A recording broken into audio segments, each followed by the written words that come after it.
শূন্য হচ্ছে অস্ত্রের ভান্ডার। কি করবে এখন যুক্তরাষ্ট্র? চীনের চ্যালেঞ্জ মোকাবেলা করতে পারবে কি যুক্তরাষ্ট্র?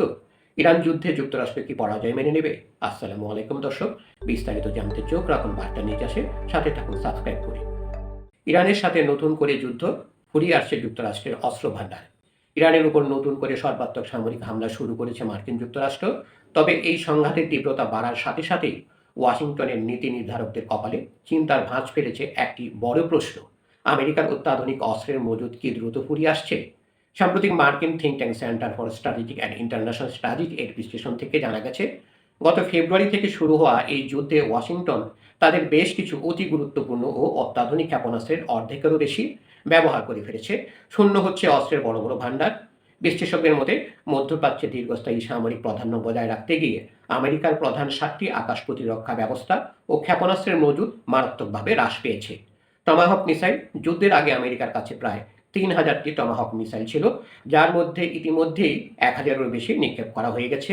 জেএসএসএম মিসাইল: বাতাস থেকে নিক্ষেপণযোগ্য এই বিশেষ রাডার ফাঁকি দেওয়ার মিসাইলের মজুদ ছিল 4000টির মতো, তার মধ্যে 1100টি ব্যবহৃত হয়েছে এই সংঘাতগুলোতে। এসএমএম ইন্টারসেপ্টর: অত্যন্ত ব্যয়বহুল এই আকাশ প্রতিরক্ষা মিসাইলটির এক একটির দাম প্রায় $28 মিলিয়ন। 410টির মধ্যে অন্তত 130 থেকে 250টি ইতিপূর্বেই ফায়ার করা হয়েছে।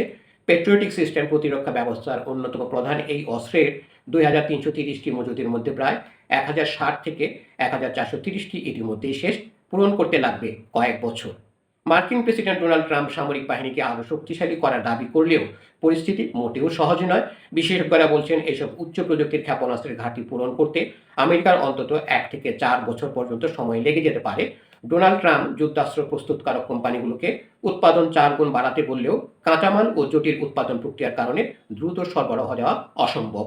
বিশ্লেষকদের আশঙ্কা, ইরানের সাথে এই যুদ্ধে আমেরিকার অস্ত্রের মজুদ এভাবে কমতে থাকলে তা ভবিষ্যৎ কোনো যুদ্ধে, বিশেষ করে চীনের সাথে সম্ভাব্য লড়াই, ওয়াশিংটনকে বড় ধরনের ঝুঁকিতে ফেলবে।